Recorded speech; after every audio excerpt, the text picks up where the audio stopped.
Banking exam के English portion की अगर हम बात करें तो काफ़ी बच्चों को इससे बहुत डर लगता है। तो आपको सिर्फ एक पॉइंट ध्यान रखना है कि बैंकिंग एग्ज़ाम में जो इंग्लिश आती है वो कॉम्प्रिहेंसिव बेस्ड ज़्यादा होती है। अब इसका क्या मतलब है?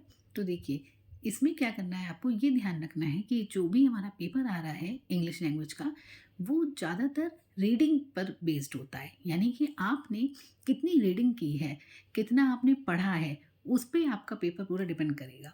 आप ग्रामर तो पढ़ ही रहे हैं, वो तो आपने पढ़ा है, लेकिन ये बैंक का पेपर है। आप एसएससी का पेपर अगर देखिए तो पूरा ही ग्रामर बेस्ड होता है। बट बैंक में रीडिंग अगर आपकी हैबिट है, आपकी आदत है किसी चीज़ को 3 बार 4 बार पढ़ने की और पढ़कर समझने की, तो आपको इसमें ज़्यादा फ़ायदा होगा। तो इसमें आपको एक चीज़ हमेशा ध्यान रखनी है, अगर आप चाहते हैं कि आपको इंग्लिश ईज़ी लगने लगे, तो आपको अपनी रीडिंग हैबिट डालनी ही होगी। भले ही आप पेपर पढ़ें या फिर आप यूट्यूब पे एडिटोरियल्स पढ़ें, आप किसी भी तरह से कोई बुक पढ़ रहे हैं, कुछ भी पढ़िए, लेकिन आपको अपनी रीडिंग हैबिट डालनी होगी।